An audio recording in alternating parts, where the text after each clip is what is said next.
하나님의 크신 은혜가 여러분과 함께 하기를 원합니다. 우리 박명윤 집사님 위를 다 끊어내고 엊그제 퇴원했습니다. 그래도 오늘 함께 예배하기 위해서 이곳에 오셨습니다. 여러분의 따뜻한 마음이, 또 따뜻한 사랑이 우리 박 집사님에게 잘 전달될 수 있기를 주님의 이름으로 축원합니다. 본문은 베드로가 복음을 전하는 여정 속에서 벌어졌던 두 가지 기적에 관한 이야기입니다. 첫 번째 기적은 중풍병에 걸렸던 애니아를 치료해 준 사건입니다. 애니아라는 말은 헬라어로 칭찬받는 자라는 뜻을 갖고 있습니다. 대개 성경에서 이름이 나올 때에 허투루 쓰여진 경우가 없다는 걸 생각해 보면 애니아라는 사람이 중풍병에 걸리기 전에는 사람들에게 칭찬받을 만한 일을 많이 했던 것으로 생각해 볼 수 있습니다.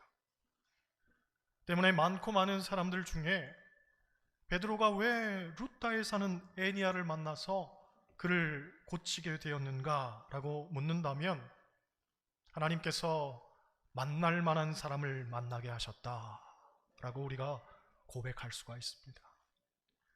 기실 32절을 보면 그때 베드로가 사방으로 두루 다녔다고 합니다. 곧 많은 곳을 다니면서 많은 사람들을 만났을 겁니다. 그런데 그 많은 사람을 제쳐놓고 성경은 애니아라는 한 사람에게 주목하는 거죠. 왜냐하면 그가 칭찬받는 자였기 때문입니다. 여러분, 성경을 보면 우연을 가장한 필연에 대한 이야기가 참 많이 나옵니다. 대표적으로 예수님께서 생전 사마리아 땅을 2번 가셨는데 2번 다 예루살렘을 가기 위해서 유다와 사마리아의 경계를 지나가셨습니다. 그러니까 사마리아는 예수님의 원래 목적지가 아니었습니다. 우연히 들른 곳이었을 뿐입니다. 그런데 그렇게 우연히 간 사마리아 땅에서 2번 다 아주 인상적인 사건들이 벌어지죠. 한 번은 10명의 문둥병자를 만나 그들의 육신을 고쳐주신 일이고, 또 한 번은 대낮에 물을 기르러 온 여인을 만나 그녀의 마음을 고쳐주신 일이었습니다. 세상적인 눈으로 보면 이건 아주 우연한 사건이었습니다. 우연히 지나다가 우연히 그 사람들을 만나서 우연히 그들의 문제를 고쳐주신 거죠. 그런데 믿음의 눈으로 보면 그건 우연이 아니었습니다. 예수님께 돌아와 감사할 줄 아는 마음을 가진 한 사람, 그 사람의 구원을 위해 예비하신 일이고, 또 예배에 대한 갈급함, 영적인 갈급함을 가진 수가성 여인, 그 한 사람을 위해 하나님이 준비하신 사건입니다. 바로 그 사람들을 만나시려고 사실은 예수님이 찾아가신 거죠. 이것은 우리의 삶도 마찬가지입니다. 우연인 것 같지만 아닙니다. 하나님 안에서 필연입니다. 여러분과 제가 만난 게 우연입니까? 그렇지 않습니다. 여러분에게는 제가 필요해서 하나님께서 저를 붙여주셨고, 저에게는 여러분이 필요해서 여러분을 저에게 붙여주신 겁니다. 그런 면에서 보면 여러분이 기도 응답이 저고 저희의 기도 응답이 여러분입니다. 우리는 서로 기도 응답들인 거죠. 그래서 하나님이 예비하신 사람들인 겁니다. 우리 교인들 중에는 저에게 그런 고백하는 분들이 많습니다. 하나님이 왜 이 교회에 나를 보내셨을까? 기도하며 깨닫는 건 내가 이 교회에 꼭 필요하기 때문에 하나님이 보내셨다는 겁니다. 또 이 목사님에게 꼭 필요하기 때문에 하나님이 보내셨다는 거죠. 그런 겁니다. 여러분을 보내신 겁니다. 어떻게 하다 보니 우연히 흘러 여기까지 온 게 아니라 하나님의 경륜과 철저하신 계획에 의해 한치의 오차도 없이 꼭 알맞은 때에 꼭 알맞은 사람이 온 거죠. 그게 바로 여러분들입니다. 할렐루야. 본문에서 베드로가 애니아를 만난 것도 마찬가지입니다. 하나님께서 꼭 필요한 사람을 붙여주셨던 거죠. 34절 보겠습니다. 34절 같이 읽습니다. 베드로가 이르되 애니야야 예수 그리스도께서 너를 낫게 하시니 일어나 내 자리를 정돈하라 한데 곧 일어나니. 아멘. 말씀 보면 누가 너를 낫게 하신다고 합니까? 예수 그리스도께서 너를 낫게 하신다고 합니다. 즉 애니야를 낫게 한 것은 베드로가 아니라 예수님이라는 거죠. 베드로가 환상을 보았는지 주님의 음성을 들었는지는 모르겠습니다. 하지만 분명한 건 베드로의 마음속에 예수님께서 그를 고치신다는 확신이 있었습니다. 그래서 선포하죠. 예수 그리스도께서 너를 낫게 하신다. 여러분, 우리가 항상 기억해야 하는 것은 치료의 주체는 예수 그리스도라는 사실입니다.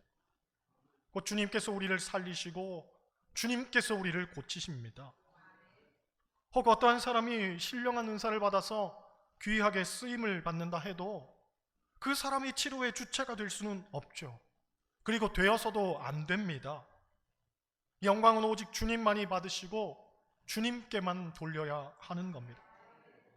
그러므로 그리스도인의 입에는 항상 내가 라는 말보다 예수 그리스도라는 말이 나와야 합니다. 영광도 예수 그리스도, 삶의 목적도 예수 그리스도, 모든 상황 속에서 예수 그리스도, 그것이 우리의 생활이 되어야 하죠. 우리 인생의 주체는 오직 예수 그리스도입니다. 우리는 그저 순종할 뿐입니다. 그래서 성경은 순종이 제사보다 낫다고 하는 거죠. 성경에 나오는 많은 기적들을 유심히 살펴보면 대부분 순종과 연관되어 있습니다. 일례로 믿음의 조상 아브라함이 아들 이삭을 바치기까지는 순종이 있었습니다. 물론 순종할 수 없는 일 같았지만 그것에도 아브라함은 순종합니다. 그랬더니 하나님은 그의 믿음을 받으시고 축복하시죠. 또 예수님께서 나면서 소경된 자를 고치실 때에도 순종을 시험하셨습니다. 성경을 보면 정상적 방법이 아닌 흙에다 침을 뱉고 이겨서 눈에 바르셨습니다. 그리고 깊은 언덕 아래에 있는 실로암 우물가에 가서 씻으라고 말씀하시죠. 이 실로암 우물은 히스기야가 판 터널 앞에 있는 깊은 우물입니다. 이 소경이 더듬어 가기에는 험한 길이었지만 주님은 그에게 순종을 원하셨던 거죠. 그리고 결국 그가 순종했더니 기적이 일어납니다. 불평하지 않고 순종했더니 기적이 일어나는 거죠. 그렇습니다. 결국 순종이 역사를 만드는 겁니다. 어떤 목사님이 순종의 의무란 제목으로 설교하면서 이런 말을 했다고 합니다. 만일 주님께서 나에게 큰 벽을 뛰어넘으라고 말씀하신다면 나는 그대로 순종할 것이다. 왜냐하면 뛰는 것은 내가 할 일이고 넘게 해주시는 건 하나님이 하실 일이기 때문이다. 뛰는 건 내가 할 일이고 넘게 해주시는 건 하나님이 하실 일이다. 이 얼마나 귀한 고백입니까? 여러분, 하나님 함께 하시는데 넘지 못할 산이 있습니까? 아닙니다. 산은 내 힘으로 넘는 게 아니라 순종으로 넘는 겁니다. 그러므로 그리스도인의 영적 권위는 어디에서부터 오냐면 바로 순종에서부터 오는 거죠. 즉 우리가 순종할 때에 우리의 삶에 놀라운 일이 일어나는 겁니다. 종교개혁자 루터는 말하기를 나는 이적을 행하기보다 순종하고 싶다고 했습니다. 왜냐하면 이적을 행하는 주체로 나를 생각한다면 교만할 수밖에 없기 때문이죠. 그리고 교만은 당연히 패망의 선봉이고 넘어짐의 앞잡이가 되는 겁니다. 그래서 교만한 사람은 결국 하나님께 버려질 뿐이죠. 반면 그리스도의 통로로서 또 기적의 도구로서 우리가 사용되어진다고 생각할 때 하나님은 순종하는 자를 쓰시고 그에게 영적 권위를 부여하시죠. 그러므로 나를 두드러지게 하는 무언가를, 대단한 일을 하려고 생각하지 말고 오히려 우리는 모든 일에 다만 순종하려 해야 하는 겁니다. 할렐루야. 36절, 37절 보겠습니다. 같이 읽어요. 욥바에 다비다라 하는 여제자가 있으니 그 이름을 번역하면 도르가라. 선행과 구제하는 일이 심히 많더니 그때 병들어 죽음에 시체를 씻어 다락에 누이니라. 아멘. 두 번째 기적은 욥바에 사는 다비다라는 여제자를 살린 일입니다. 다비다라고 하는 그녀의 번역된 이름은 도르가였습니다. 아람어로는 다비다라고 불리지만 헬라어로는 도르가라고 불리는 겁니다. 이 여인은 선행과 구제를 참 많이 하던 사람으로 알려져 있었습니다. 39절을 보면 그녀는 가난한 사람들을 위해서 속옷과 겉옷을 많이 만들었던 것 같습니다. 그런데 이 여인이 죽은 거죠. 어떤 주석책을 보니 다비다라는 여인이 왜 죽었을까? 라는 물음을 던지면서 아마도 그녀가 선행과 구제에 지쳐서 죽은 것은 아닐까? 라고 말합니다. 무슨 말이냐면 이 여인이 다른 사람들을 돕는 일에 매진하느라 미처 자기 건강을 챙기지 못했다는 거죠. 곧 가난하고 어려운 이웃들에게 다 주느라 내 것을 돌아볼 여유가 없었다는 겁니다. 물론 이것은 하나의 가정이긴 합니다만 선행과 구제를 많이 했던 여인이 다비다였고 그 때문에 하나님께서는 그녀를 위해 베드로를 보내주신 것이 아니겠는가 하는 거죠. 실질적으로 사도행전 10장을 보면 고넬료에 관한 말씀이 나오는데 하나님께서 고넬료를 기뻐하시고 만나셨던 이유 가운데 아주 중요하게 언급되는 게 구제였습니다. 말씀을 보면 내 기도와 구제가 하나님 앞에 상달되어 기억하신 바 되었다고 합니다. 곧 구제를 많이 하고 선한 일을 많이 한 사람들은 하나님이 기억하시고 절대로 내버려 두지 않으신다는 거죠. 여러분, 교회가 반드시 해야 하는 일 가운데 하나가 구제입니다. 일반적으로 교인들이 선교와 구제에 대한 개념이 잘 정립되어 있지를 않습니다. 그래서 선교가 구제고 구제가 선교라고 생각하는데 그렇지는 않습니다. 엄밀히 말해 선교는 복음을 전하는 일을 위해서 기틀을 다지는 일이라면 구제는 복음을 전하는 일과는 상관없이 어려운 이웃들에게 나누어 주는 일입니다. 그런데 사실 알고 보면 이게 더 복음의 원형과 가깝습니다. 오늘날 교회가 세상에서 칭찬받지 못하는 것은 정말 이웃을 향하여 조건 없는 구제를 하려 하지 않기 때문입니다. 교회도 보면 구제할 때 너무 따지고 생각하는 게 많습니다. 여러분, 구제할 때 따지면 구제를 못합니다. 의심하면 구제 못합니다. 그렇잖아요. 지난 주간에 있었던 일입니다. 어떤 성도님 한 분이 저를 찾아와서 이런 얘기를 꺼내놓습니다. 당신 아이들이 열심히 공부를 하는데도 좀 부족한 과목이 있어서 학원을 더 보내려고 했다는 겁니다. 그런데 이미 다니고 있는 학원들도 있는데 더 보내려고 하니 돈이 좀 부족했나 봅니다.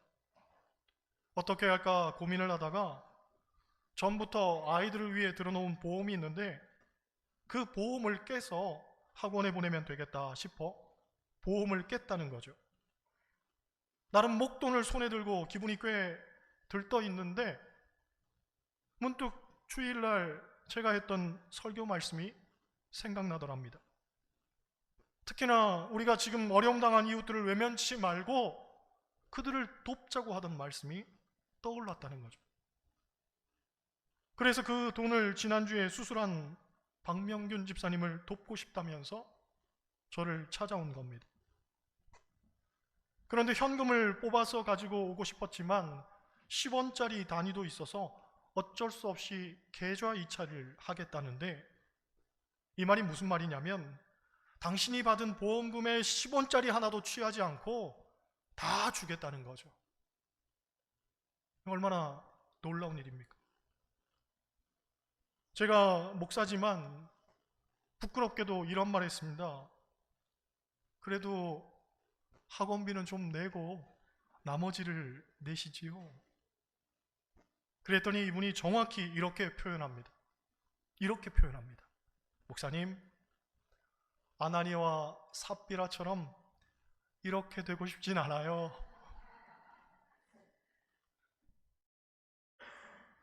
그런데 그뿐만이 아니었습니다. 또 어떤 분은 지금 당신 몸도 성치 않은데 박 집사님이 병원 다닐 때 기름값이라도 했으면 좋겠다면서 봉투를 들고 저를 찾아왔습니다. 얼마나 감사한지. 우리 사천제일교회 식구들이 이렇게 성숙하구나, 이렇게 참 그리스도인으로 살고 있구나, 너무 가슴 벅찬 한 주였습니다. 할렐루야. 41절 42절 보겠습니다. 41절 42절 같이 읽습니다. 베드로가 손을 내밀어 일으키고 성도들과 과부들을 불러들여 그가 살아난 것을 보이니 온 요파 사람이 알고 많은 사람이 주를 믿더라. 아멘. 살아난 바비다를 보고 사람들이 어떤 반응을 보였냐면 온 요파 사람이 주를 믿었다고 합니다. 주를 믿었다. 35절도 보세요. 35절 같이 읽습니다. 루다와 사론에 사는 사람들이 다 그를 보고 주께로 돌아오니라. 아멘. 두 사건의 결과가 같았습니다. 주께로 돌아오고 주를 믿었다고 합니다. 곧 영광을 주님께 돌린 거죠. 기적을 보았다고 해서 베드로를 칭찬하고 베드로를 높인 게 아니라 영광을 주님께 돌린 겁니다. 이것이 중요하죠.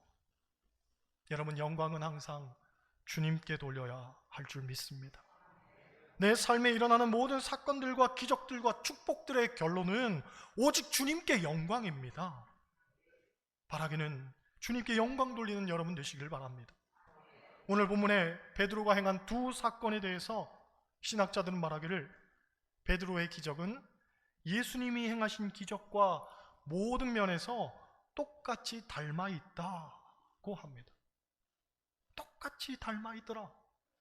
먼저 루다에서 애니아라는 중풍병자를 고친 것, 예수님께서 가버나움에서 중풍병자를 고치신 것과 똑같습니다. 베드로가 내 자리를 정돈하라고 말한 건 예수님께서 일어나 내 상을 가지고 집으로 가라 하는 말씀과 똑같았고, 다음으로 다비다를 살린 것도 야이로의 딸을 고치신 장면과 똑같은 거죠. 여기서 똑같다라는 말의 핵심은 두 기적 모두 베드로가 예수님의 모범을 따랐다는 겁니다. 곧 예수님과 함께 동행하면서 보고 듣고 배운 것을 그대로 똑같이 실천한 겁니다. 이것이 중요한 이유는 우리도 마찬가지이기 때문입니다. 우리도 그리스도인으로서 마땅히 예수님 닮은 삶을 살아야 합니다. 즉 말씀을 보고 또 말씀을 통해서 듣고 배운 것 가지고 세상을 나가서 예수님처럼 살아야 합니다. 그래야 기적이 일어나고 역사가 일어나는 거죠. 여러분, 우리에게 다른 선택이 있어서는 안 됩니다. 내 고집과 아집으로 살면 안 됩니다. 말씀대로 살아야 합니다. 예수님을 모범으로 삼아서 정말 그리스도의 장성한 분량의 우리의 믿음이 이르러야 합니다. 그래서 베드로처럼 우리의 삶에 임하는 주님의 기적을 늘 체험하고 살며 또 우리를 통해서 많은 사람들이 주께로 돌아오니라, 주님께 영광 돌리는 그 은혜가 있어야 됩니다. 모쪼록 그러한 주님의 역사가 늘 여러분과 함께 하기를 주님의 이름으로 간절히 축원합니다.